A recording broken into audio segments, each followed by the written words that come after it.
then, and number one now.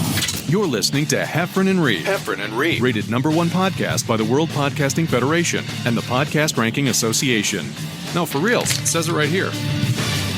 Hello, everybody. Welcome to the Heffron and Reep Show. I am Jon Reep. John Heffron will not be joining us tonight. I think he might be in Alabama, might be in Florida. Not sure exactly which one. I got a voicemail from him, and I couldn't understand it. Classic Heffron style. It was a little ADD, a little scatterbrained, and his connection was going in and out. Anyway, I've got the voicemail. I'll play it for you here in a minute. We'll get to that in a minute. But thank you for tuning in. Might as well hit the share button. It's not just me. I'm going to have a guest here in a second. We'll get to that. But if you hit the share button, that'll help us out. I'm checking comments. I'm doing it myself. What's up, Shane Flint and Jimmy and Robert and Mark and Chris?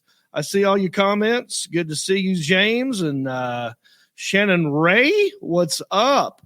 We're live on Facebook and YouTube on my page, John Heffron's page, and our guests page, which we'll get into in a minute. I got a new review on Apple Podcasts for Heffron and Reep I want to read. I love it when you guys write nice reviews. You write us a nice review. I'll read it. I'll give you a little shout out. All right. I've got a little air horn right here. I'll hit it for you. Okay. Real simple. Here's one by Jason Hartso. He gave us 5 stars. He said, hilarious show. Highly recommended. Heffron is hilarious. The other guy is meh. Inside joke. He wrote that in quotation marks. In all seriousness, John is great too. It's an equally hilarious team that will have you laughing and spending an hour wondering where the time went. I highly recommend you check them out. You can thank me later. No, thank you now, Jason Hart. So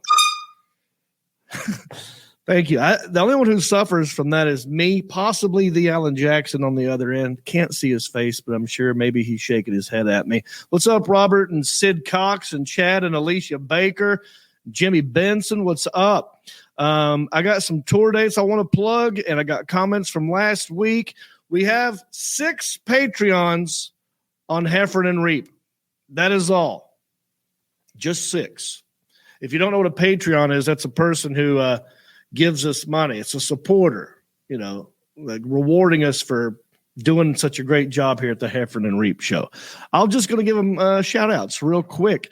Brenda Sachs, Steve Dean, Joey Ellis, Shane Flint, Bob Haynes, and Rick Sanford III. We love you. Thanks for your support. All right. But look, we got lots to talk about. I'm going to talk about me trying to get to Albany. I'm going to talk about a little bit of Joe Rogan talk up in here. Just a little bit. I'm going to save most of it for country-ish tomorrow night when I go live right here at 8 p.m. for an all-new country-ish podcast.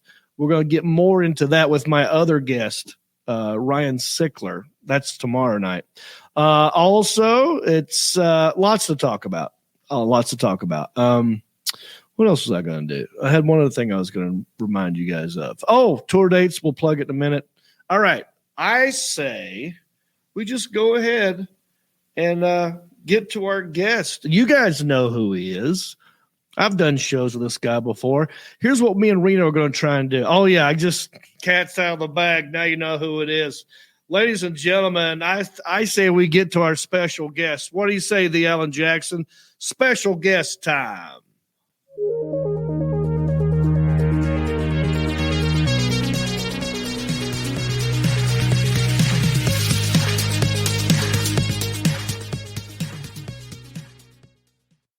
There he is right there. Reno Collier. I was sitting there going, I wonder what this intro is going to be like.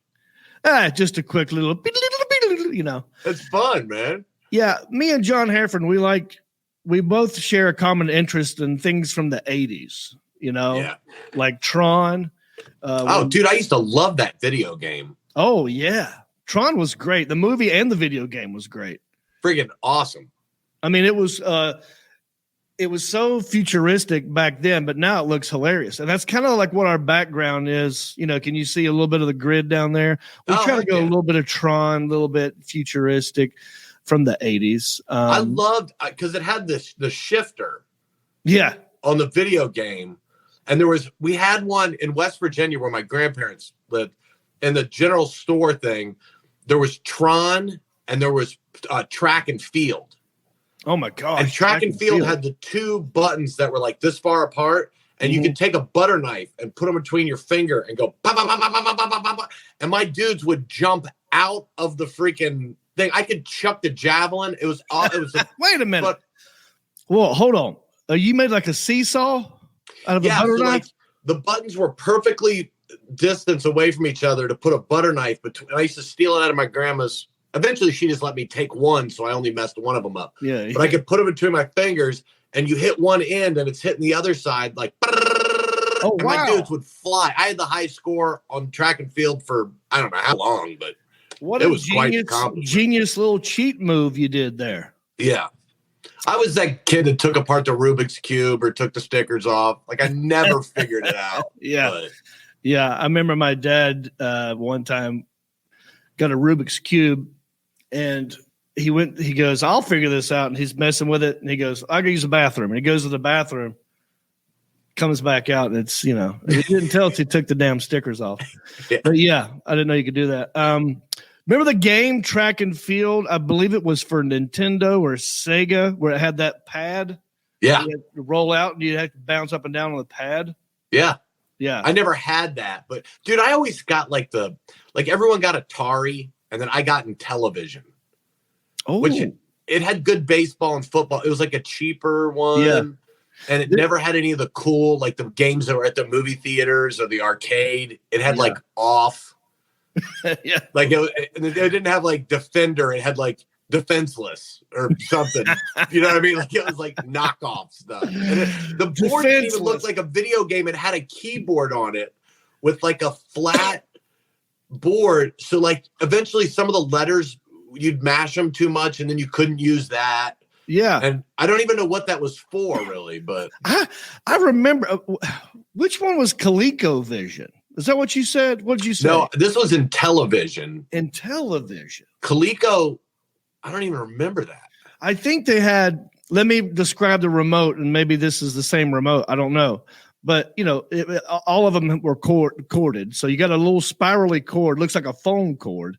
Yeah. And the remote was rectangle shaped with keyboard, with like a phone pad, but it had like a weird joystick that was flat and almost looked like a dial.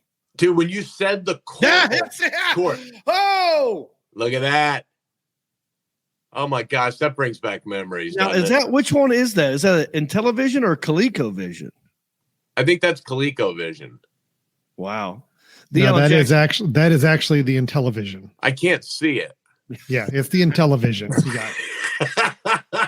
So listen, Reno Collier, everybody, is doing this from his home in Nashville, but he's doing it on his phone, and he's got glasses where he's got to look down his nose to see. Eventually, we're going to do this so often, you're going to invest in a bigger screen and all kinds of stuff. But right now, he's on a tiny little. I think he's doing it from an iWatch. I'm doing it from my Intellivision. Yeah, this is way behind, dude. I'm really sorry.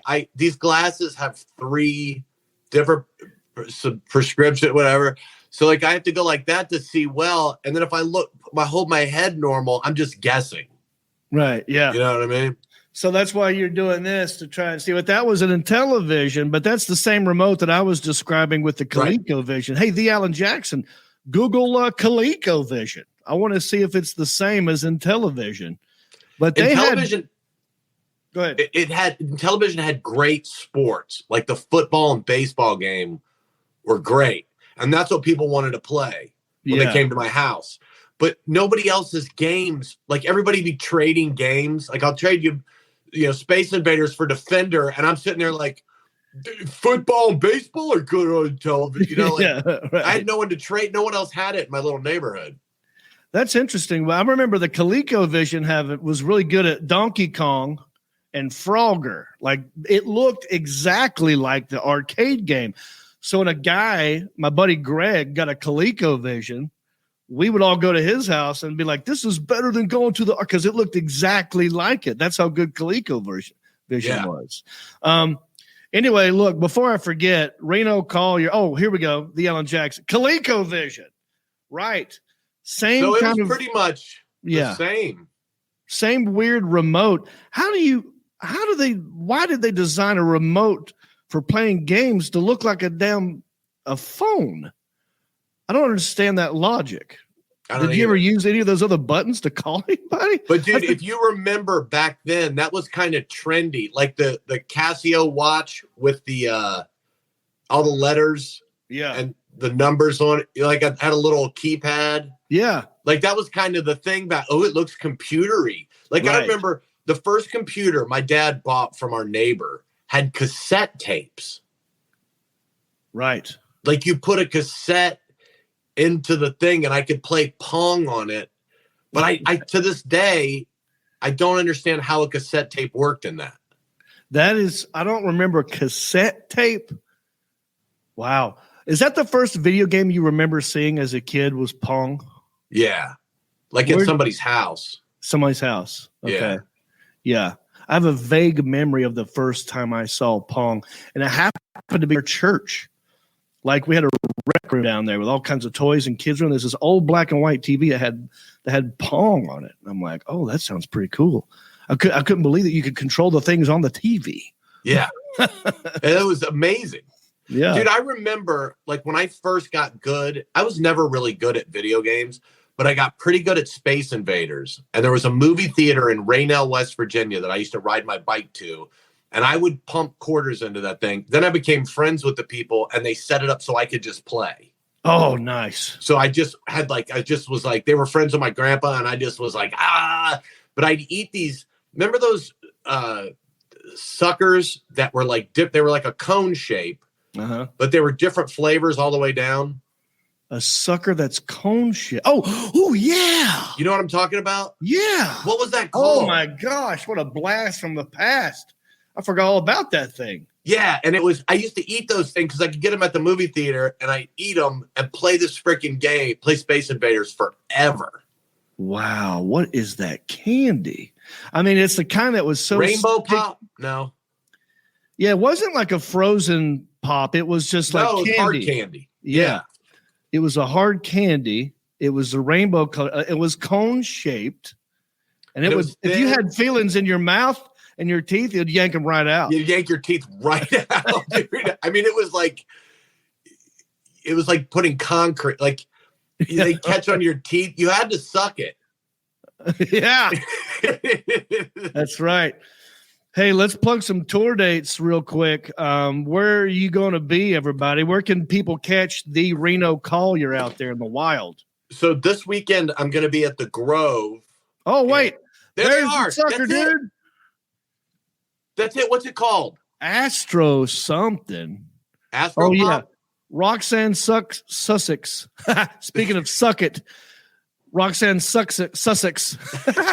She said they're called Astro Pops. Wow. Astro Pop. I knew it was something pop. Oh, man, dude, I want one of those. I wonder if Cracker Barrel has them. If they're anywhere, Cracker Barrel has them. Yeah. Wow, dude, I forgot all about them things. Okay, plug your tour dates. Oh, I'm sorry. So I'm at the Grove in Lowell, Arkansas this weekend, which is a freaking killer club.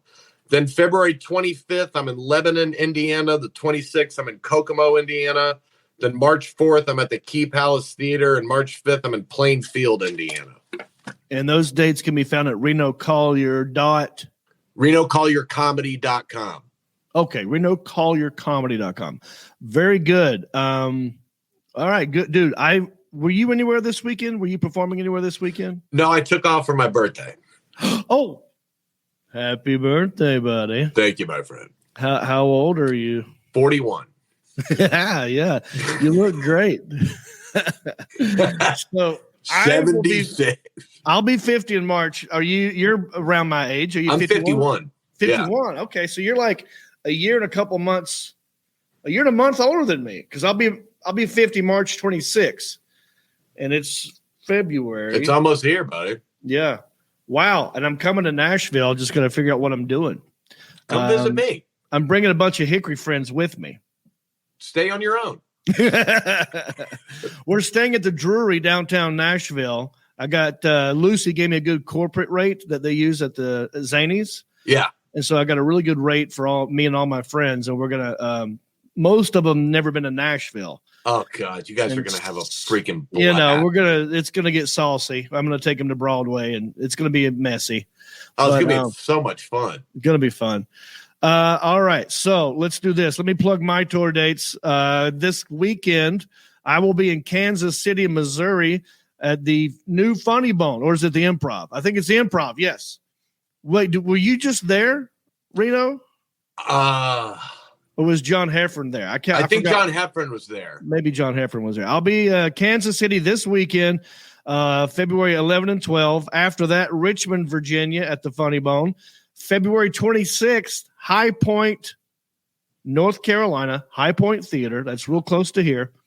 And all of those dates can be found at jonreep.com, or actually go to heffronandreep.com. Click on tour dates. They're right there. But dude, this one just got added. It's not up there yet, but I'm doing a gig with Larry the Cable Guy in Sharpsburg, Kentucky, May the 20th. How far is that from you, dude? What's that? Sharpsburg, Kentucky. How far is that from Nashville? It can't be that far. I don't know. You should come. Dude, you guys will have a blast. Yeah. Come hang out with us, dude. I did that venue with Rodney Carrington a while back. It's a brand new venue. It's an indoor-outdoor kind of a deal, which usually is not great. But this is like the Field of Dreams kind of a venue where it's like this is out in the middle of nowhere, and it's just this thing. Around you, you just see hills and trees. There's nothing out there. And all of a sudden, you go down this dirt road, and boom, there's this gigantic barnyard. And it's just for performing, like mostly musical acts. But me and Rodney did it, and I'm going to do it with Larry. So anything you want awesome. Any dirt, I can I know you know Larry pretty good. Dude, we can destroy him if you want to. How far do you want to go? Right. Is it a one-off? I mean, do you want to trash? It's a one-off. So I'll tell you what, if he doesn't do some sort of promo with me promoting that gig beforehand, when I get to the venue, then I'm going to go before him so I can make it hard. You know? Oh, dude, light him up. Light him up. But yeah, I'm looking forward to that, dude. That's going to be great. Dude, I will totally try to come to that. Yeah, that's what I was saying. If it's close by, you should try and come. Hey, does that place do guest sets or anything? It will. You should just show up. No, don't you hate when people do that? Hey, really? Yeah. You're doing the fair, the Iowa State Fair? Do they do guest sets at that? Where do they? Yeah. Who do I call to do that? Right. They do, but I do not. Dude, I had a hell of a time this weekend trying to get to my gig in Albany, New York. To get there or get home? Both. Actually, I was trying to get there Thursday night. And real quick, everybody, I see all the comments. Can you see these comments, Reno? No. Okay. So we got a lot of comments from Jimmy and Brian and Bob and Dylan. Someone wants to know, is Reno a vet? I see the shadow box. Explain the shadow box. No, that is, I did like 75 shows in Iraq and Africa and, so they gave me that. Right. And I'm just real proud of it. But no, I was not a vet. I went to military school for high school. There you go. I got a buddy that calls me every Veterans Day and goes, "Thanks for your service in high school, asshole." Oh man, this is so crazy. Where I was just in Albany. The hotel I was at, they had a cool little lobby lounge area. Yeah, where you get breakfast and like there's a little bar and like a pool table. But in one area, it was roped off, and it said just for the National Guard members. And I went down there and I'm looking around. There's nobody in the regular lobby. There's nobody in the National Guard part. And they had the best chairs. Yeah. And I was sitting there going like, I want to sit over there, but I'm not that would be stolen valor if I tried to walk in there and sit down. I almost went in there and thought like, no one's going to care. There's nobody here. Why can't I sit here? But you would know, John. I would know. And that little voice inside you. That's why I didn't do it. I walked in there and looked around and was like, someone's going to, there's a camera and there's a God and he will know. That's right. Dude, I'm a spokesman for a nonprofit called A Soldier's Child. Yeah. And a lot of people think I'm doing it because I'm a veteran. And I'm always like, no, I'm not. I do not want people thinking that. I'm not trying to come off like that. Yeah. You know, everybody in my family was in the military except me. But you tried. You went to the military school. It just didn't stick. You know, and they were like, this isn't. Yeah, that's not a good idea. I joined the Marines when I was in college, and I got right up to sworn in, faked the flat foot thing, the whole deal, and I got busted with a fake ID, and they booted me, and then they put me on some delayed entry thing or whatever. And all my friends from military school that joined the military were over in Iraq. And I was like, I'm going to go. And my stepdad calls me up. He was a helicopter pilot in Vietnam. He's like, you moron. By the time you get through, everyone's going to be home. Stay in college and stop being a jackass. Your mom's working till 8 o'clock at night to pay for it. Wow. Do you think you going to was it military school? Yeah. I lived there from when I was 14 all the way through high school. Wow. Do you think it was better for you to go there than a normal high school, like public school? Yeah, dude. I think military school for some guys is the perfect thing. Yeah. I mean, when you take girls, there was a all girls school, and it wasn't, like a B movie where we're sneaking over. Hey, girls, let's get, but we had dances and stuff like that or whatever. And your girlfriend from home could come, but taking girls out of a classroom changes guys a ton already. Right. Having to march for hours on end. They don't do it as much anymore, but dude, I remember marching for 4 hours straight in a square. Wow. Just boom. Sometimes carrying a gun.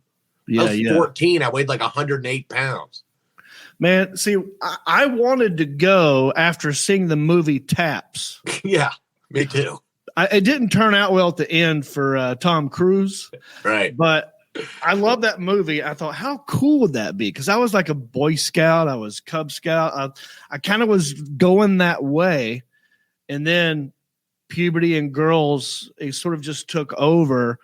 But you're right. I think it's probably more efficient. You probably learn a lot more if you're in a school where girls aren't distracting you. I mean, not that it's just our own hormones. You can't help it. You can't focus. The only problem with it was I went to college to play baseball. And when I got there, I'd been in military school for 4 years, and there were girls and booze and all this stuff. And I quit baseball. Yeah. Because I couldn't believe it was like, and they're like, we're going to get up and run in 6. And I'm like, you are. Yeah. I'm not. And I'm missing, so it was like, I didn't last at all. Yeah. I mean, it was so good for me to get out of an environment. The worst advice I ever got, I used to go to my baseball games, but I wouldn't go to school. And my coach one day was like, Reno, listen, you can't play if you don't go to school. Just go to school and don't do anything. And it was like an epiphany. I was like, right. Yes, that's it. Then I don't get in trouble. I didn't have to do anything, and I still get to play baseball. I mean, that's pretty, he knew you well enough. Just that's the words you needed to hear to make it click. Yeah, that's but then a good. year later, I was in military school. So, well, look, everybody, we'll see your comments. We're going to try and get to as many as we can, but I want to catch Reno up real quick, so I'm going to ignore the comments for a minute, and then when me and Reno are done talking, we'll go back to the comments. Okay, I got to tell you about Albany, dude. Okay, yeah, I'm sorry. Go ahead. No. I was letting the people know that we see them, but I want to talk to you for a minute. This was crazy. Have you been to the Albany Funny Bone? No. Okay, so it's in New York. It's up there. It's cold. They get snow all the time, and they got hit with a storm. I was trying to get there Thursday night, all right, just so when I get there Friday, I'm there. I don't have to travel. I don't like always traveling the same day. If I don't have to, I won't always do it. But I'm the same way. I go in a day early. Yeah. If I can, if there's nothing else going on and I can do it, I'll try and do it. So anyway, I was supposed to get there Thursday night. Flight got canceled. I'm like, all right, well, now I'm going to get there Friday afternoon. I'm already thinking, ooh, this is going to be close. I might have to miss that first show, or I'll be making it just in time. I'm going to land at 4:30. I'm going to go to that got canceled. Then it's like, now I got to tell an agent or a manager or somebody over there, I'm not going to make that first show. Right. Right. All right. Then the next flight that night got canceled. Okay. Then the next flight was supposed to be Saturday morning. At this point, I'm like, I've already missed the Friday shows. Right. Now I'm only doing 4 shows. So that's half my money gone already. Right. Right. Because I don't expect them to pay me for something I'm not doing. Right. Even if it's a guarantee, I'm not going to go like, well, because I'm not burning a bridge. I'm not going to make someone pay me for something I didn't do. But I already felt bad for the people who bought tickets for Friday night. So I'm thinking, all right, well, maybe we can do Saturday. They rebooked me for Saturday. And I get up Saturday morning. I'm talking like 8 a.m. And I got to drive to Charlotte, which is an hour. So I drive to Charlotte early in the morning. I get there, get into the gate area. Flight's canceled. I'm like, okay. So now when they're going to rebook me? So I had to tell them, like, I don't know what this is going to work. My flight wasn't going to leave until like later in the afternoon. I almost thought like I'm going to have to cancel all the shows and just, call this a loss. And I told my manager that, and I said, listen, whatever Stroop wants to do, Dave Stroop. Love him. Just talked to him today. Yeah. I said, whatever he wants to do, I'll do. If he wants me to go there for one show, I'll try and make it happen. If not, he goes, well, he's not going to twist your arm, but it would be nice if you could make it. I'm like, damn it, I'm going. All right, let's go. Anyway, I get on the plane. Now they have rebooked me to where I have to fly to Washington, D.C. first, get on a connecting flight to Albany. I'm like, well, that's where something's going to go wrong. I just knew it. So I get to D.C. That went smoothly. Get on the next flight. In the air, they said, ladies and gentlemen, the runways in Albany are still too icy to land. So we're going to reroute. We're going to land in Hartford, Connecticut. I'm like, all right. So now I'm thinking, well, what's going to happen now? This is fun. This has turned into a trains, planes, and automobiles scene. Because the dude next to me was this old guy who loved to talk to me. He was like an old skinny John Candy. Right. And I was like Steve Martin because I'm just on my phone going like, I don't know, texting people. He's like, well, they did this. He just starts talking to me. I'm like, all right, right. Mm-hmm, cool. All right. And we land and he's saying, look, if we have to rent a car, I got a car. You can ride with me. Like he's already offered me a ride. I don't know this guy. Yeah. He's going to give me a ride to Albany, which is an hour and a half away from Connecticut. So we land. They say, everyone off the plane. We're going to figure it out. We get off the plane and they go, oh, by the way, we're not going to Albany. None of you are going on this plane. This plane's going to go back to DC with no one on it. And they said, you're on your own. So I'm like, whoa. I had to rent a car and drive an hour and a half to Albany, did 2 shows, and I came back, and it took me all day to get back on that Sunday. But you've had moments like this, right? Yeah. Where it's like an all-day venture. At some point, you go from like frustration to anger to just like, this is comical. I should be recording this. What's going to happen next? But I went up there, I did 2 shows, and I want to thank everybody that's watching this right now, because I plugged this podcast and Country-ish. thank you for coming to the shows. We had a good time. It turned out to be one of the better shows I've had in a while. But yeah, you've had moments like this, right? Yeah, dude, they're horrific. Or you land. One time coming out of Chicago, I had to take a flight at 1:00 in the morning. It was the only flight left, and go to Huntsville, Alabama. And Sandy had to come pick me up in Huntsville at 3:30, 4:00 in the morning. I mean, it's like, and the airlines do not care. No, they I don't. mean, they flat out will be like, hey, guess what? You're on your own. Well, what about this 14-year-old kid who's flying? Yeah. What are you doing with him? What are you doing with the old man who has, right. And I get it. I mean, what are they supposed to do? But they don't, like they used to go, okay, we're going to get you a hotel and here's some money for food. And then we're going to have you already rebooked. Now they're like, bye. They literally said, you're on your own, which I was like, I've never heard them be that rude, that ballsy before. I know they think that, but they've never verbally been confident enough to say those words. That's like saying F you. You're on your own. Figure it out. Yeah. We didn't get you Was to it Albany. American? Yeah. I knew it.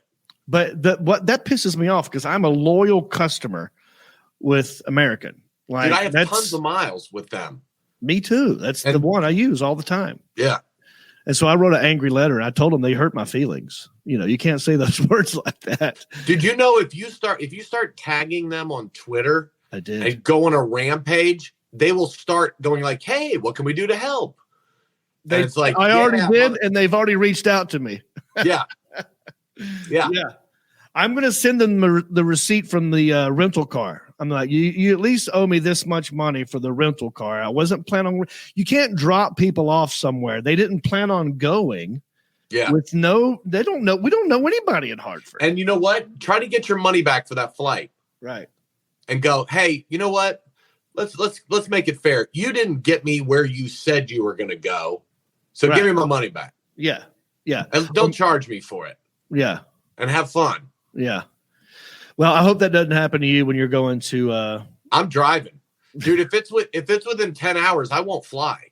10 is your thing? 10. I'll leave a day early and stay in a Hampton Inn and find a Jimmy John's and watch Sports Center and get up the next day and finish it before I'll go to the airport. Because it's just, dude, that happens so often. People think it happens every once in a while. Yeah. They'll screw you up.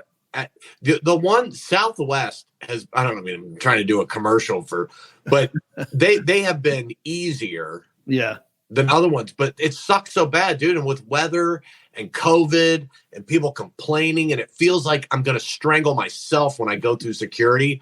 I'm like, I'm just going to get my truck and drive. Yeah. That's my cutoff used to be 5 or 6, but I've upped it to 8. I might go to 10 with you, buddy. Yeah. Because you're right. It is, you have to wear a mask the entire time you're on the flight. The entire time you're at the airport, your face is covered. You're breathing your own air. That's not fun. Okay. Yeah. So right away, I don't have to do that in my car. Okay. Right. Then you're right. You got to get there an hour early. You got to go through security and the weather. So I think I might switch it to 10. Dude, and I like listening to music or, talking. I call people that I haven't talked to in a lot that I need to stay in touch with, friends and stuff that I think I'm too busy to call. It makes me go like, I'm going to talk to my mom for an hour. So if it's 10 hours for you, that's probably like 7 hours for other people. I know you drive like an old grandma. That's not nice. You drive. I love Reno Collier to death. I love him to death, but the guy's not in a hurry when he's driving. It's so funny because I'm sitting there looking at like, I'm looking. It said 65. You're going 64. Dude, at least you do 70 in a 65. I know. My wife will sit there quietly. She doesn't say anything for 5 minutes, and I can tell that it's been like building up because all of a sudden she'll go, "Would you please drive faster?" And I'm like, "Look, I'm going," and she's like, "Look, you're doing 55 and it's 70." And I'm like, yeah, but I'm talking.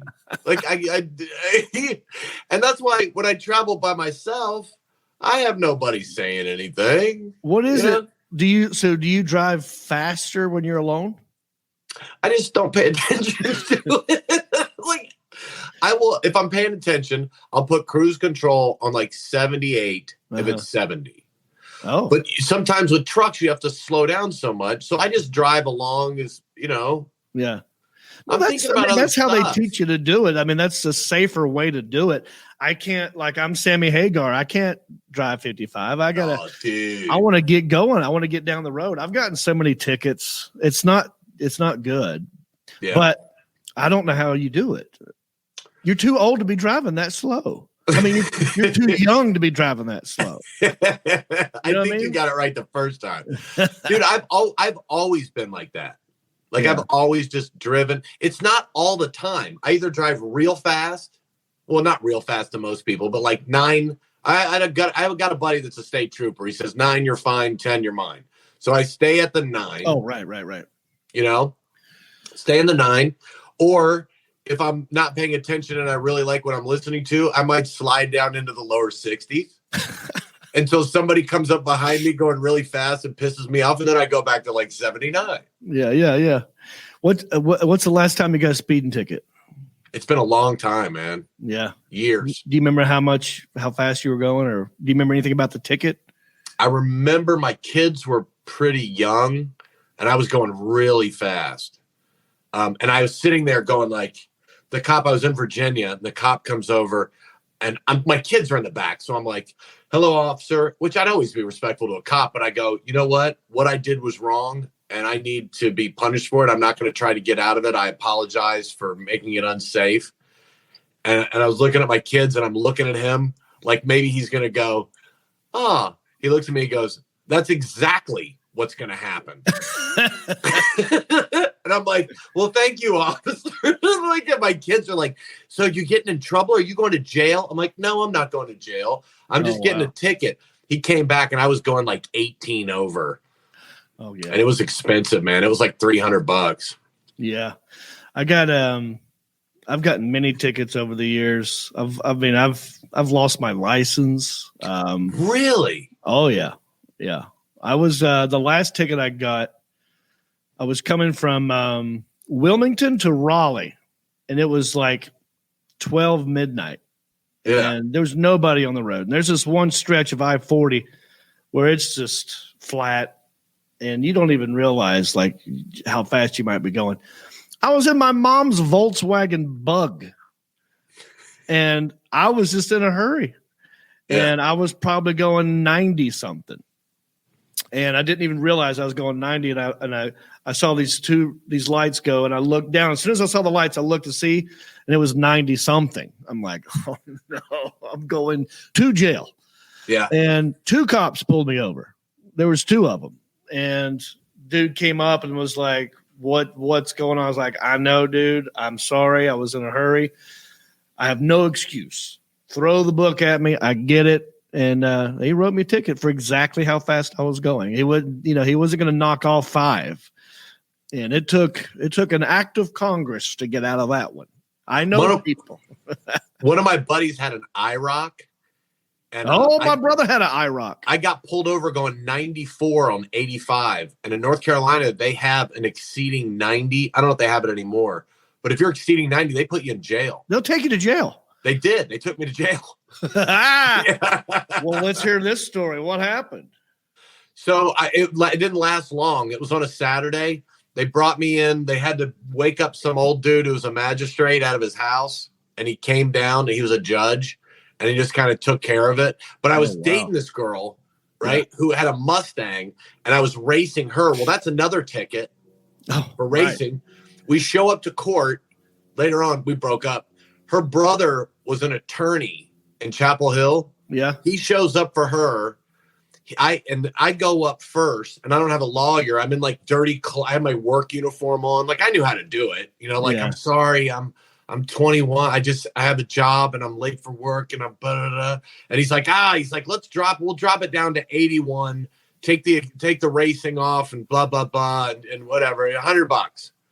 I'm like, thank you so much. I'm at the mercy of the court. And the cop was sitting there, and the cop was like, he was very respectful, blah, blah, blah. Yeah, yeah. She gets up with her brother, and her brother's like, I represent da da da da. And we are going to say that the policeman, blah, blah, blah, bing, bing, bing. And the judge goes, exceeding 90, bam, like $400. So she had to pay. She got her brother to come. he ended up screwing her up because it looked like they were going to try to blame the cop and the judge wasn't having it. But he let me scoot because I'm dirty. See? Who's the smart one? Listen. Oh, man, I've been wanting to talk about this for a long time.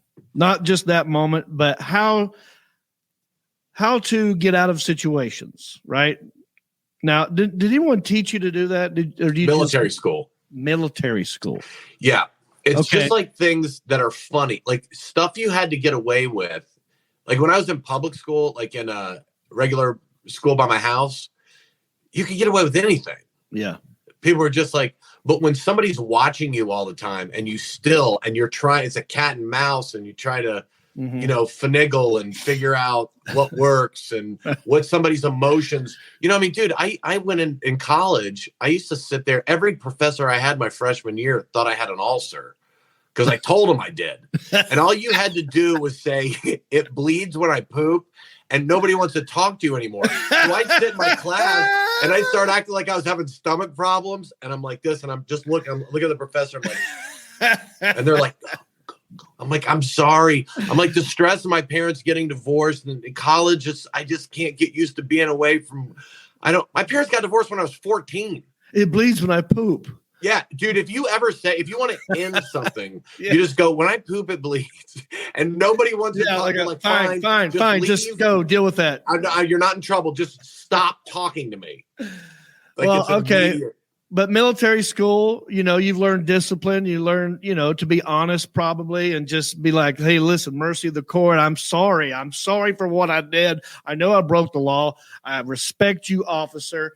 You probably had some built-in respect for people in uniform because of military school. Yes, My sir. dad was, yes, sir. No, sir. This guy's got a gun on his hip. You better be nice to this guy because even if he thinks you're packing, he could accidentally shoot you and you would still be dead, even if he was wrong. That's right. So my dad told me a long time. My dad used to be a cop. He said, don't mess with cops. Yeah. Deal with it later. Don't let them write you a ticket, whatever it is, figure it out in court. That's why. And most of the time, they don't even show up to court for. They won't even show up. Yeah. So I learned a long time ago, and I think there's been a lot of accidental shootings. It's in the news all the time. Yeah, where a cop accidentally shoots or kills someone at a traffic stop, and 9 times out of 10, when you go back and look at the tape, the guy that he shot was kind of being douchey or arrested, like resisting, trying to put up a fight, saying like, I know my rights, you can't do this. And now they're dead. Yeah. And dude, I'm not trying to get into a political. No, I'm not trying. I'm just trying to help people. If you think about if I was a cop and I pulled you over and you suddenly jerk and reach inside and grab something and go, I mean, what the hell are you supposed to, these guys. Right. Well, I have like a little bit of a solution. I really think what they should do, and I'm being all serious here, when you go get your driver's license at 16, right, you have to take a test. At some point, you have to take a driving test as well.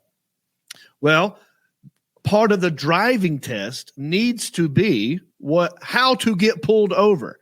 I don't think that they teach you everything in terms of how to get pulled over. They tell you to pull over, make room for the cop, but they should tell you everything. Keep your hands up here. Dude, you put your hands like this. You no cross quick them. movements. I told my kids this. Yeah. I'm like, you put your hands on here. You pull well enough over. Some of these people you see pulled over in a construction thing, they're sticking out into the highway. Yeah. You're right. No one told them. Get off the road. The cop needs room to walk. And even if you didn't do anything wrong, right? Yeah. And you get pulled over, you're going to be upset. Yeah, your day might be ruined, but you will be alive if you just go with the flow and just say yes or no, sir. I got out of 2 tickets in one day because I kissed ass. Yeah. You know if you think about all the crap they put up with all day long and they pull somebody over and you go, you know what? All on me. I'm sorry. That's all on me. I got nothing. Yeah. I don't have an excuse and I appreciate. Dude, I'd be like, you know what? That's who you give a right. Not if he pulls up and you go, hey man, kiss my ass. Who do you think you are pulling me? What do you expect him to do? Exactly. He wants to go home to his kids. So they're talking about retraining police officers. I think we should start with the human beings as well, the citizens. Yeah. When you turn 16, there needs to be a special course on how to get pulled over, the correct way to do it, because it's all going to happen to everybody. Yeah. So here's what you do if you want to live to see another day, Well, that and if you get in an accident. Yeah. Like nobody, I have to tell my kid, but nobody tells people, like, if you get in an accident, here's what you do.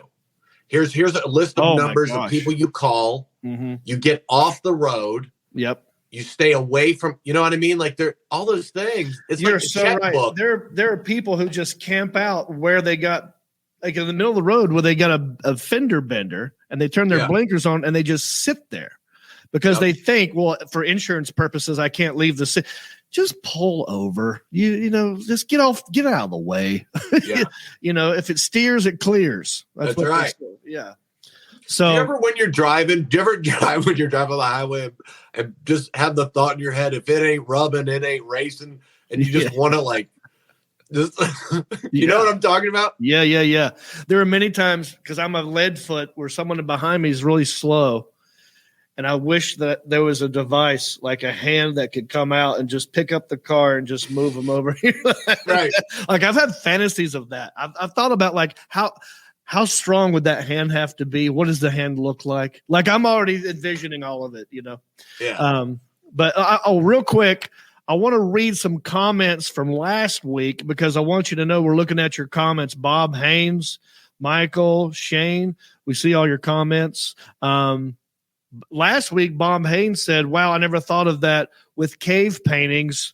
Some of them are really crazy. We talked about cave paintings. Last week we had what's his name? Fitzgerald, a comedian from Denver, and John Heffron and Tammy Pascatelli were all on here at one time. Love it. He was a vet, and he was talking about like early art and early cave paintings and that kind of stuff. Joel Pace, you know who that is? I love Joel Pace. He says, Reep.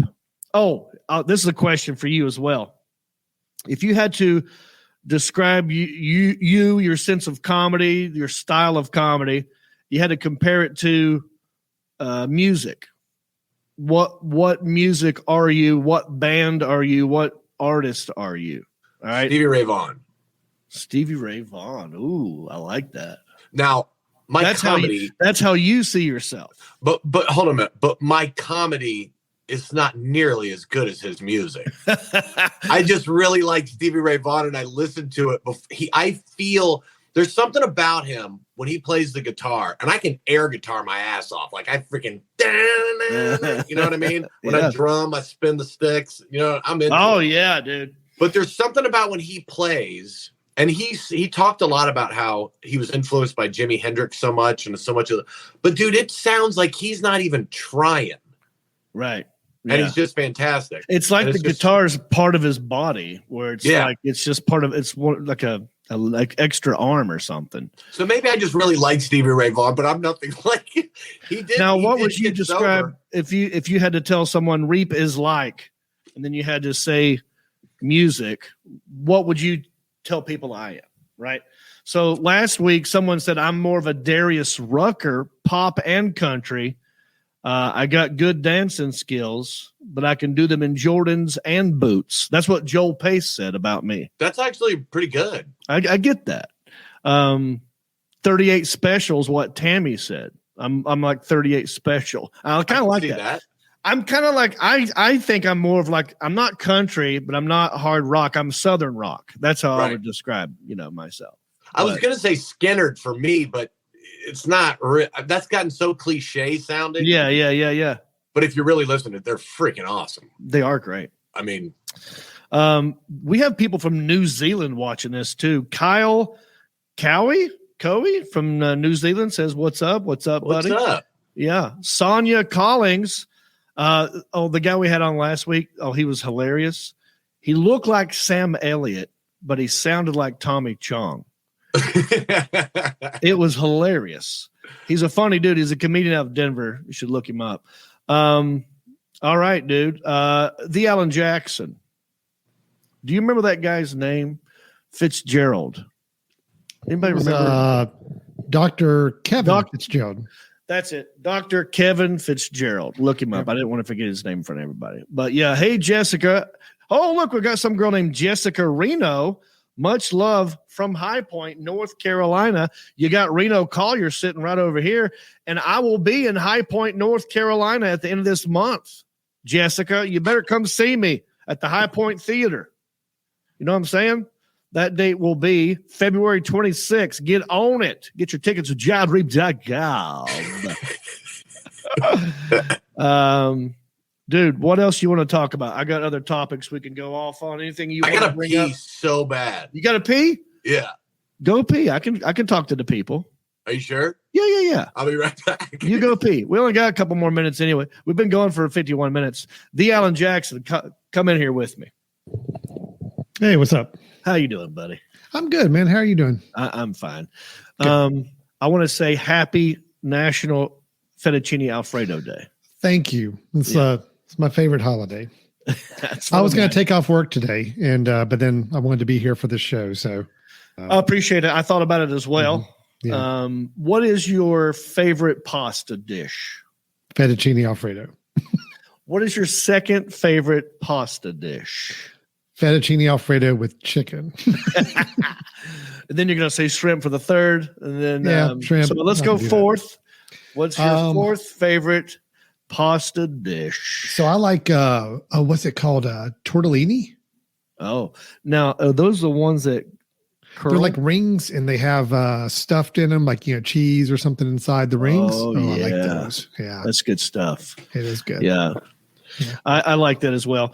Happy National Fettuccine Alfredo Day, Reno Collier. Dude, I know. You know what? And happy National Fettuccine Day to you too. Thank you. This is the biggest day of the year. It really is.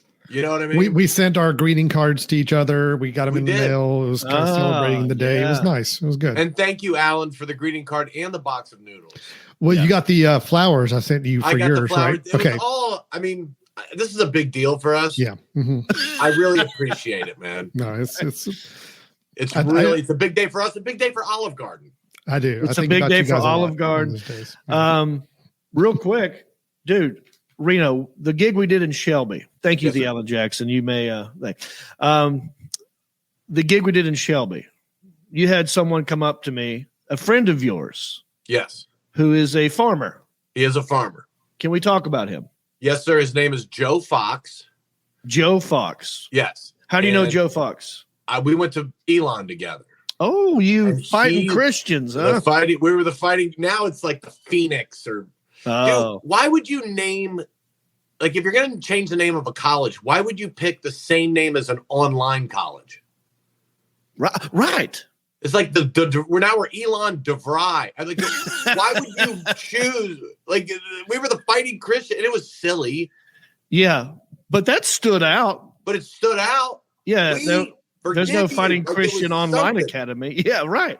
I like that. Is like, I don't know, it's stupid. So Joe Fox, you met him at Elon. Yeah, we met at Elon, became real good friends. He lives out by you. Right. Very close. He lives in Lincolnton, which is only 10 minutes from Hickory. That's right.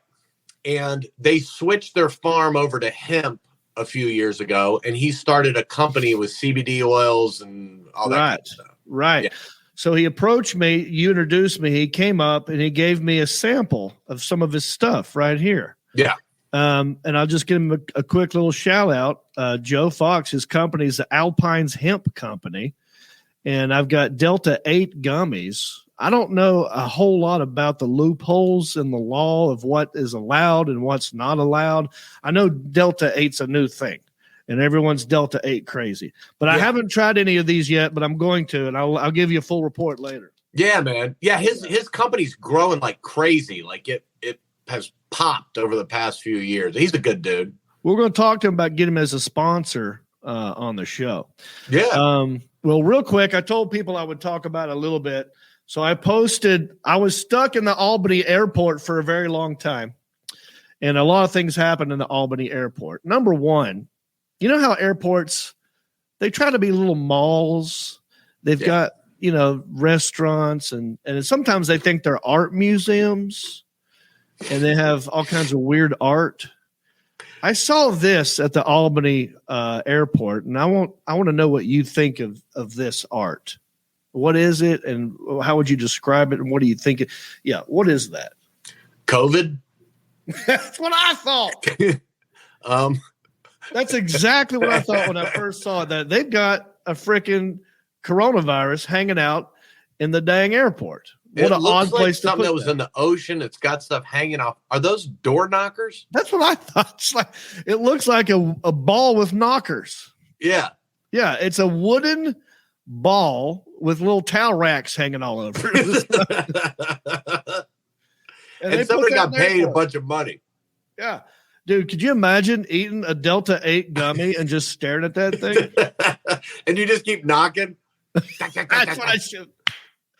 I should have walked over and just done every one of them. Hang on. Yeah. I got OCD. I have to do all of them. Yeah. Samantha Dawn Kingston said it's called a luber. Yeah, a luber. It's something to do with the ocean and nauticals and that kind of stuff. I kind of looked it up and I forgot what it was. Hey, Samantha Dawn Kingston, copy and paste the definition of luber, and I'll read it right now. If you can, no biggie. But while I was there, I noticed that a lot of my comedian friends. See, I have a lot of comedian friends like you, Reno, all over the country, and I've done many podcasts with all of them. And I noticed a lot of them were taking pictures, were posting pictures of them with Joe Rogan and going like, hey, this is my buddy. He's a great guy, blah, blah, blah. Oh, yeah, I saw him. And so I thought, well, hell, I'll do that. And I posted a picture. Oh, here we go. Samantha Dawn Kingston says, luber. Oh, yeah, there's me and Joe Rogan. He's not a luber. Wait a second. Yeah, you don't want to put them two together. I don't want him thinking I'm calling him a luber. No, a luber is a sphere of laminated cedar veneer punctuated by hand-wrought iron rings. It sits at a centennial to the concourse. Luber's title refers to a person that is out of sync with his environment, commonly known as the national expression landluber. I think it's lubber. Okay, lubber. I don't know why I say luber. I know why you say. You're landlubber. Landlubber. Luber would just be a big tube. Luber? Right? I don't even know her. I just met her. She don't need no luber. I get her worked up. But yeah, I think it's lubber. Landlubber. It's probably lubber. Yeah. It's probably lubber. I've been saying luber this whole time. Anyway, I saw that at the airport and thought I'd share it with you. But no. So while I was there, I had plenty of time to post a picture, me and Joe Rogan. So I put up this picture, and I'm going to get in detail with this whole thing tomorrow night on Country-ish, because my guest is going to be Ryan Sickler, and he's been on Joe Rogan's podcast many times. He lives in L.A. I was on his podcast. We're going to get into it with him. But I simply put up this picture and said, like, oh, I was honored to be a part of Joe Rogan's Experience podcast. Had a great time, blah, blah, blah. Come see me in Kansas City. And you would not believe the amount of that picture alone's gotten almost 10,000 reactions, more than anything I've done. Because holy cow. Dude, he's in the news. Do you know what's going on? Yeah. Right. So Spotify, Spotify might, they got his back. They've been saying he's been doing disinformation and throwing around the N-word and all this crap. And I just put the picture up and said, hey, I got his back. The only reason I did that was because he has the biggest podcast on the planet, right? Yeah. I hit him up. That picture's from 2019. I hit him up and said, hey, dude, I got a new album coming out. Any chance I can come on the podcast and talk about it? And he said, of course. He didn't have to do that. Right. I mean, he knows me. We're not like best friends. Right. He's always been nice to me at the Comedy Store. He's always said nice things. And he gave me his number once, and I thought, like, let me just shot in the dark. And he goes, yes, of course. I went on his podcast. Many people now know about me from that. And so when I see a friend who's hurting and might need a little support and everyone else is doing it, I just jumped on the bandwagon. But you wouldn't believe. I wish I had time to go through all the comments that people left. Some people are like, hell yeah, dude. Some people are like, bye, I'm leaving. I'm not following you anymore. But who cares? I know. I mean, honestly, dude. Yeah. Misinformation about COVID. That's all Fauci's done. This is the dumbest argument I've ever heard in my life. Yeah. And he tours with Dave Chappelle. I don't think he's racist. No.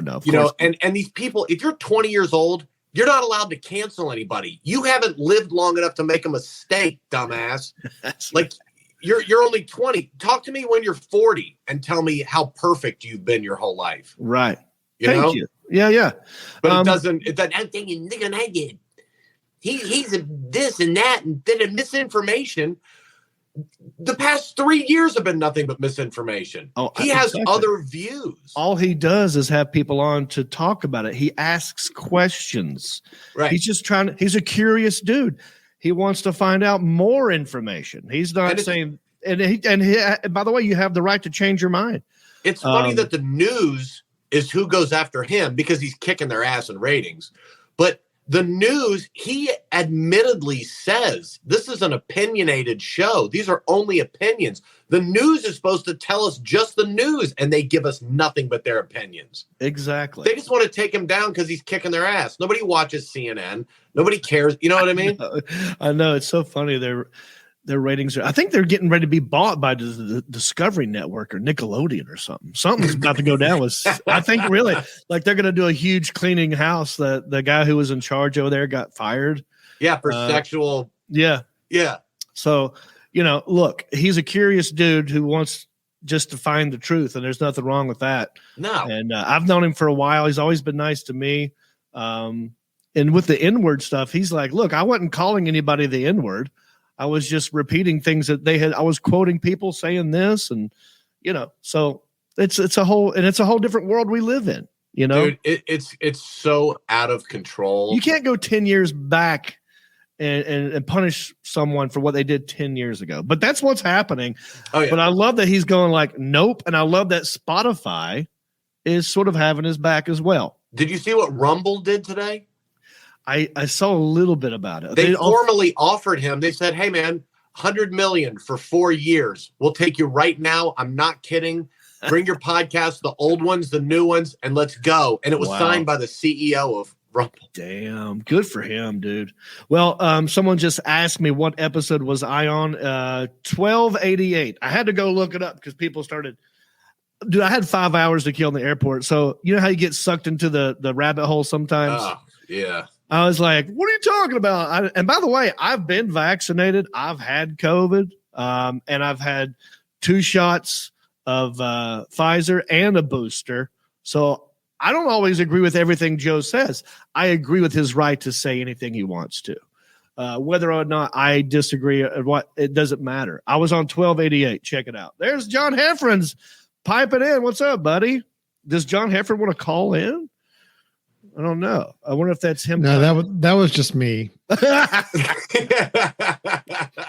Right. John Heffron's not here. So. I was on. Well, he might be here. He might be watching. I don't know, but that wasn't him. That was me.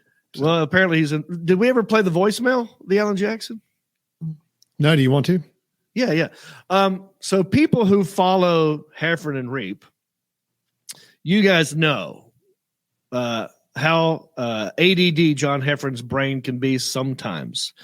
What you don't know is what people in his life have to deal with from time to time, because his texts are scatterbrained.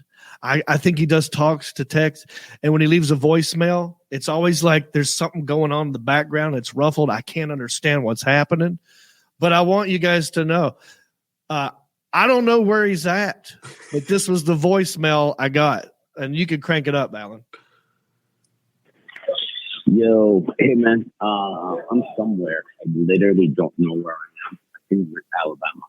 I just flew to Florida and then got here for corporate. I'm not, so I won't be around tomorrow to do the show, but I think we talked about this, just in case I didn't. Maybe I can call in, but it'll probably be crappy and not even worth your time. But so tomorrow I can't do it. Right, so, What? So what did you get out of that? He Alabama, left Florida, corporate. Yeah. And I'm thinking he was kind of going around the fact that he's worried about his connection. Right. And maybe that's where, okay. Maybe just calling it off. It sounded like he kind of mumbled through, like, Alabama, I just can't. I don't I'm not going to be. It's better for me just to say I can't make it because I know tomorrow, as he's driving to Alabama, maybe he's doing a corporate out in the middle of nowhere or something. I don't know. Yeah, but that's exactly how all of his voicemails are. All of his texts are the same way. Like it doesn't say goodbye or I will call you tomorrow or it just have. Like it starts here and it slowly goes to. Hey, look, I don't really know if I'm going to come and do it again tomorrow. You get it. I should have hung up an hour ago. Yeah. And we don't even hang up like that anymore. Like there's not even anywhere to hang the phone. Well, I think what he's doing is like he's looking at his phone and he's talking like this. You know, people who talk with their phone like this instead of like this. Yeah. I think he does that. And he's like, "Hey, blah blah blah blah blah." You know what I mean? So I don't know. I don't know where he's at because he said in the beginning of the voicemail, he goes, "I don't know where I'm at. I literally don't know where I'm at." Yeah. And I can't help him. I don't know where he's at either. I didn't know if that was a deep thing or if it was logistically. Right. Like, is it, I don't know where I am. Or if it was, I'm lost. Shane Flint says that's why we love John Heffron. That's right. Yes, that's one of the many reasons we love ourselves from John Heffron. So, check out his tour dates at johnheffron.com from time to time. You can actually go to heffronandreep.com and click on his tour dates and my tour dates separately. You can do it there. All right, dude. So real quick, I want to do another thing. Happy Fettuccine Alfredo Day again. I don't know if we talked about that. Happy Fettuccine. And to you too. Yeah. I feel like we should start every topic with happy, Absolutely.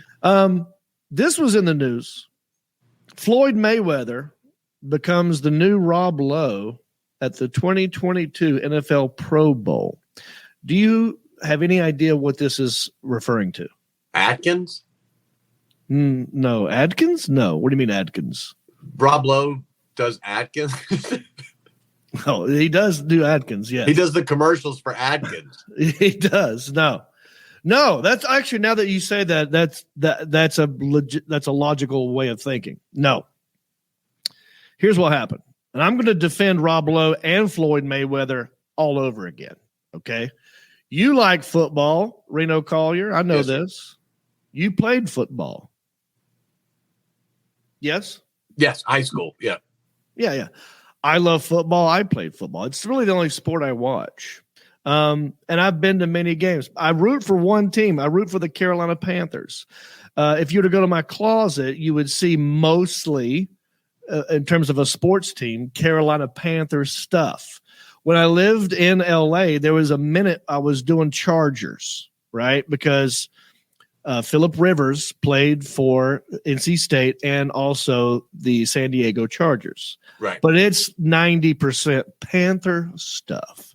Now, if I'm going to go to a game where the Panthers aren't playing, am I going to wear Panthers stuff? If I go to a Bengals versus 49ers game and you look over and you see a dude all decked out in Panthers stuff, would you not think that looks kind of weird or funny? Yeah. Yeah, that's what I think. It's bizarre. I'd be like, dude, you're at the wrong stadium. Yeah. They're not even playing here. So Floyd Mayweather was wearing a hat that just said NFL? Yes. Right. Well, first of all, he's at the Pro Bowl. There's not one team playing. It's all the teams. So who are you going to root for? NFC versus AFC. I mean, he's wearing an NFL hat. But Rob Lowe did it first a while back. Rob Lowe was at a game. It was a playoff game, I think, in San Francisco. And he was just wearing an NFL hat. And people started giving him shit and was making fun of him. I'm like, well, maybe Rob Lowe's not a fan of either team that's there, but he got tickets and wanted to go watch an NFL game and enjoys the NFL. You know what I think this is with both of them? I think they were going to the game. They went, oh God, I don't want to get recognized and be hammered the entire time and not be able to watch the game. And somebody goes, "Hey, we got hats." You know what I mean? Throw him an NFL hat. He put it on. Yeah. Covers his face a little bit. 100%. Because if they're there, they probably got in for free. They probably know somebody, and they of course took them to a VIP suite and a merch table and all kinds of stuff. And then some guy, oh yeah, we got all kinds of hats, t-shirts, and he put the hat on. Yeah. No, I agree with that, but I also agree that it's not dumb to wear a hat that says NFL if you're at an NFL game watching the NFL.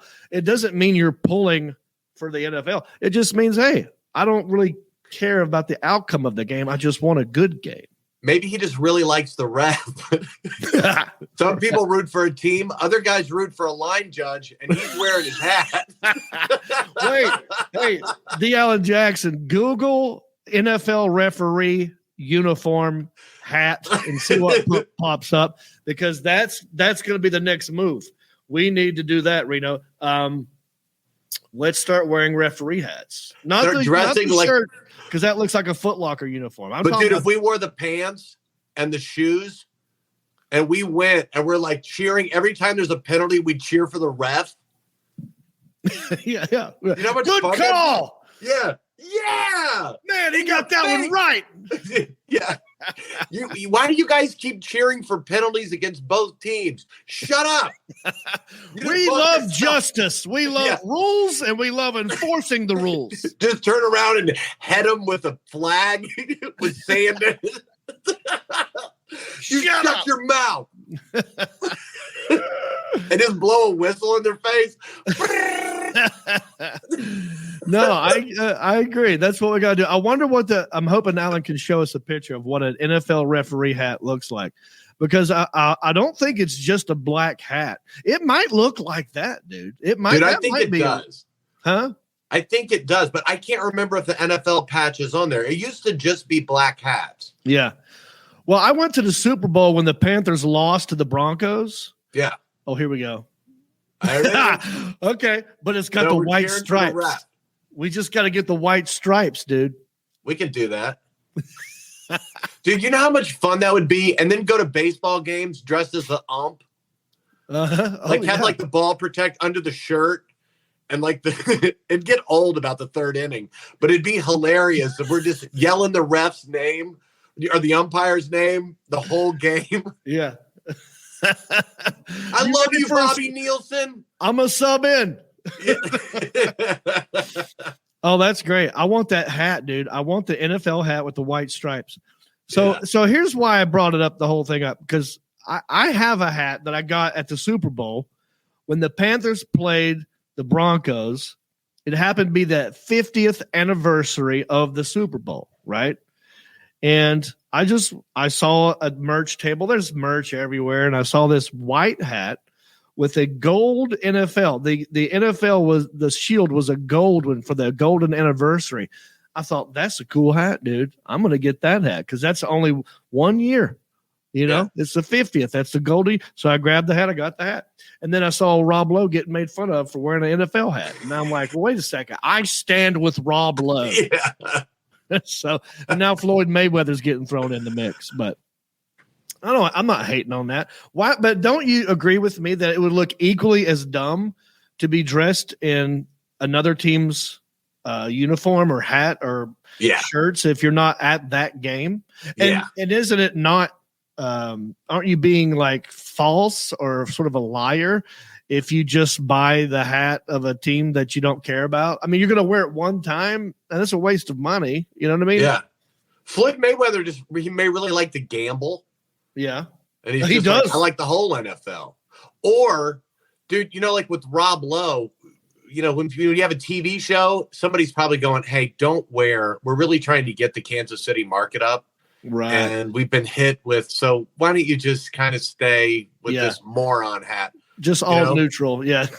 I like when they wear the Little League umpire hats that like don't fit on their head. They're just black. Like just a black ball cap, and it doesn't ever fit right. Oh yeah. The Bills are weird. Yeah. But people wear them like around. Like what is that? the dude from the Cowboys, who's the announcer now. Oh, Romo. yeah. Romo wears them in the Skechers commercial. He wears just that douchey, like, umpire hat with nothing on it. Oh, yeah. I'd say I don't really like as much because that looks like it's just for TV. That's a TV hat. Right. We can't have logos. So we have to, but you want to wear a hat, you can't have nothing on it. Right. And that's what they do. And I know that because we've done TV and it's like, well, that's a TV they hat. cover up anything you have on your shirt or yeah. That's funny. We're gonna get those hats, dude. I'm in. All right. One more thing, and we'll wrap this puppy up. There is Heffron and I share a love for all things from the 80s. Yeah. And I was thinking of what 80s thing can we talk about today? And this song popped in my head. And I was shocked and amazed and proud of myself for being able to remember almost every word from the commercial for Juicy Fruit gum back in like the mid 80s. Do you remember Juicy Fruit? Yeah. Okay. If I told you to sing the Juicy Fruit song, do you have any idea? Could you start like just a note? I will give you a clue. For whatever reason, they liked people who skied. Skis were in it. Oh, yeah. You remember this? Yeah, they all look like herpes commercials do now. They're kayaking and yeah. Right. But there was a snow skiing one, and they had a water skiing one. All right, dude, sing it. How's it go? Get your skis shined up, grab a stick of juicy fruit. The taste is gonna move you. Yeah. Pull it out, take it here. The taste is gonna move you when you pop it in your mouth. Something like that, right? It's kind of weird. It's like, that's a great jingle for me to remember it all these years later. Oh, Alan, let's play the snow skiing one. See how close I was. Get your skis shined up, grab a stick of juicy fruit. The taste is gonna move ya. Take a sniff, pull it out. Yeah. The taste is gonna move you when you pop it in your mouth. Juicy fruit is gonna move ya. It gets right to ya. Dude, hit those motors. The taste is gonna move ya. Yeah, it's like Good Times at the end. It was. Yeah. I wonder if they did that. They're like, we want a song that feels like Good Times. That without Jimmy Walker. Without no dynamite. We don't want people thinking of the ghetto. We want them thinking of snow skiing, resort. Rich white people stuff. Yeah. But fun. It's going to be fun. Yeah. It's kind of sexual, too. It says, take a sniff, pull it out. Yeah. And then pop it in your mouth. Yeah. But that's the first one. Now, the Alan Jackson, should we play the water ski Juicy Fruit commercial? Do you guys remember this? People at home watching this? Do you guys remember this Juicy Fruit commercial? Leave it in the comments section. That was the snow skiing one. Then there was a water skiing one. And I remember thinking that this was a Mountain Dew commercial, but it's not. It's Juicy Fruit. Go ahead. Oh my God, I remember this. Get your skis shined up, grab a stick of juicy fruit. The taste is gonna move you out, move you out. The taste is gonna move you when you pop it in your mouth. Juicy fruit is gonna move you. It's got a taste, it gets right to you. Juicy fruit, the taste is gonna move you. Oh yeah. People just eating shit on the lake. Oh, yeah, there it is. And by the way, Juicy Fruit's not even that good. Dude, I used to eat it's it all the time most because my blandest, grandpa boringest gum. Why would you buy Juicy Fruit when there's Hubba Bubba sitting right next to it? Dude, grape Hubba Bubba or grape Big League Chew. Yeah, right. Oh. Juicy Fruit was church gum. Yeah, it was. That's why my grandpa always had it. Yeah.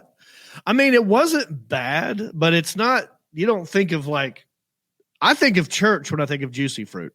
Yeah. Other than this song, Juicy Fruit, that's straight up grandma gum right there. Do you remember like grandparents would give you like half a piece and it'd be rock hard, but the foil was ripped in half? Mm-hmm. You know what I mean? It's like you had half a piece. It was all hard because it's been in the pocket for like 2 Sundays, and then you can't get the foil off, and you're chewing it, hit your fillings, and you know what I mean? It's like yeah, it's like a jolt to the system, man. Yeah, this will be fun. That. It'll help with church. Yeah, Juicy Fruit's still out there. Big League Chew had a good. That was more kid cartoony commercial. Yeah. This was more a grown up. I think if Juicy Fruit was going to be more accurate, they would do more of a gospel churchy song. You know what I mean? Show people in church passing it around, putting the offering plate, getting it down here. You know? Welcome to First Methodist Church. Juicy Fruit. The taste is gonna move ya. Amen. Freshen up. Church gum. What was your favorite gum growing up as a kid, Reno? Big League Chew. You know what else I loved is Gator gum.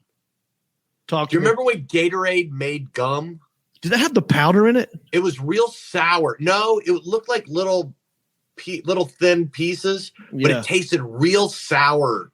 Yeah. But I loved everything Gatorade when that came out. When I was football, but Gatorade, Gator gum. Right, you know? right. There used to be one. Oh, there you go. Now I remember Gator gum. Yeah. It helps quench thirst. Has no liquid whatsoever. Yeah. But somehow it quenches your thirst. Yeah. It was so sour it made the water come out in your own mouth. That's how it does. It makes you more thirsty, which quenches your thirst. There was everybody remembers Freshen Up. It had the gel in it, right? Oh yeah. But there was another one that had like a powder in it. Do you remember that one? It was like a little, like a fine little sweet powder, like granules of like colored sugar or something. But they were. I vaguely remember that. Yeah, I forgot the name of it, but I don't really chew gum that much anymore unless I got a 10-hour road trip ahead of me and I have to do something to stay awake in the car. Yeah, chewing gum is one thing. I love Hubba Bubba. Remember Bubblicious? Yeah, Bubblicious. Yeah. And they Bubblicious is like the Coke and Pepsi. Yeah. Yeah. When I used to chew, I used to take gum and mix it in with the chew, like big, and use that old the old Halloween gum. Yeah. Something it's in the red and yellow and blue wrap. Wait, remember we were kids? It's pink. And it'd be bubble glow.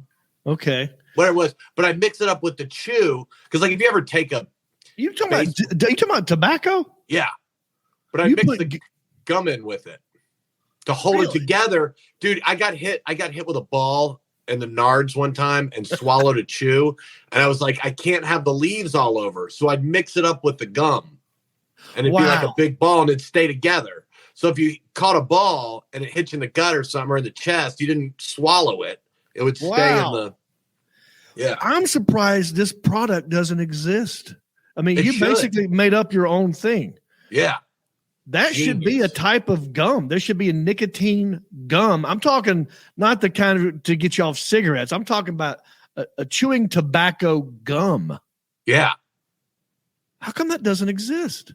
I don't know. They tried to get us hooked on it with Big League Chew, but that's true. But imagine if you made one that's like wintergreen flavor, okay, like Skull. You made it dark so it looks like a skull, right? Yeah. And you just chewed it like gum, but it also had a lot of nicotine in it. I'd eat it. And actually real tobacco, so you could. I mean, if you're brave enough to swallow, you can, or you can spit it out, but it's still chewing gum. So it doesn't that's genius. Yeah. Man, somebody get on that. Did we just come up with a great We should talk about it. And we'll talk to Joe Fox and he can put some of that Delta stuff in it. Oh, yeah. Yeah. It's a CBD gum chewing tobacco. Yeah. Yeah. Yeah. I love that, dude. All right, man. Well, I think we're going to wrap this one up. Any final thoughts, Reno? You want to plug anything else? No, man. This was fun, dude. Let's see if we can go over any comments. Sonia said, nothing more sexual than a blow pop, LOL. That is true. Pretty damn sexual. Also, that weird triangle thing that we were talking, the Astro Pop, pretty sexual. Yeah. Jimmy said Juicy Fruit always had purse lint and smelled like lipstick. That's true, dude. That's a good one. It's going to move you when you pop it in your mouth. I know, right? All right. Get all your buzz in a gum, says Shane Flake. Candy cigarettes after a hard day of the 6th grade. Now, what do you remember about candy cigarettes? Dude, I had them all the time. Now, was the allure? I mean, we know as a kid it looked like a cigarette, so we thought we were older or whatever, but it's candy, so you eat it. But did it also have a powder that would? Yeah, it tried to make it look like smoke. Yeah. Yeah. Is that still a thing? Do they still do that? It's probably outlawed by now. I guarantee you they can't do that. Cable Guy used to do a joke about that. He goes, well, you can't have candy cigarettes, but you can take a straw filled with powder and dump it out. Yeah. Oh, yeah. You know? Right. Yeah, you rub it on your gun. Yeah. Ooh, that's good. That's good. Yeah. Right. Thank you, Jimmy. Thank you, Clark. Thank you all for the comments. We appreciate it. Check out Reno Collier on the road. You go to renocolliercomedy.com. Yep, there's his website. He's going to be in Arkansas. I am. I'll be at the Grove in Lowell, Arkansas this weekend. I'll be in Kansas City at the Improv. Don't forget to subscribe and share. Hit the share button. That always helps us. We have 6 Patreons. That's it. So we could use more. And I guess, everyone's saying have a good night. Thank you, Terry. And Reno, I want to say goodbye to you. And I'll see you, my brother. I will talk to you later. Okay, buddy? Sounds good, dude. Thanks for having me on. It was fun, man. I love doing that. There you go. Reno Collier, everybody. How about that? Brother. There he goes. He's still here. How do we hang up on Reno? Okay. All right. The Alan Jackson. Thank you, Alan Jackson. Reno Collier, Jon Reep here. We'll get John Heffron back in here next time. We'll have another surprise guest. Don't forget, tomorrow night, all new country-ish with all kinds of fun segments. I'm going to give money away. I got residual check to give away. We'll do more Joe Rogan talk if you want. I can go deeper into it. And it's going to be a fun show. And if you're a Patreon supporter of the Country-ish show, you'll get to be a part of the Country-ish After Dark. And that's just for Patreon people. Over there, I think we got like 25 Patreons. So we're going to do a show just for those people. We're going to get some drinks up in here. We're going to have exclusive one-on-one conversations with you. You're going to zoom into the show if you're a Patreon supporter, and we'll talk right to you in front of everybody. It's going to be a blast. But we're going to wrap this one up. Happy Fettuccine Alfredo night. Happy, I didn't talk about this, but it's also Periodical Table Day. Yeah. So enjoy that. And for John Heffron, for Reno Collier, for the Alan Jackson, I am Jon Reep. Take us out, Rick Sanford III. You've been listening to the smooth sounds of Heffron and Reep. The show is over, but come back next week, same Reep time, same Heffron channel, for more comedy conversations, music, 80s church, and the life and times of the quarantine comedian. Always expect the unexpected, and who knows where the conversations will go. And as always, remember to rate, review, subscribe, and share. Peace. Since you love the Heffron and Reep show, please go to iTunes and let them know. Rank the show and leave a comment. We don't care what you write, you know. They, Heffron and Reep, have low self-esteem.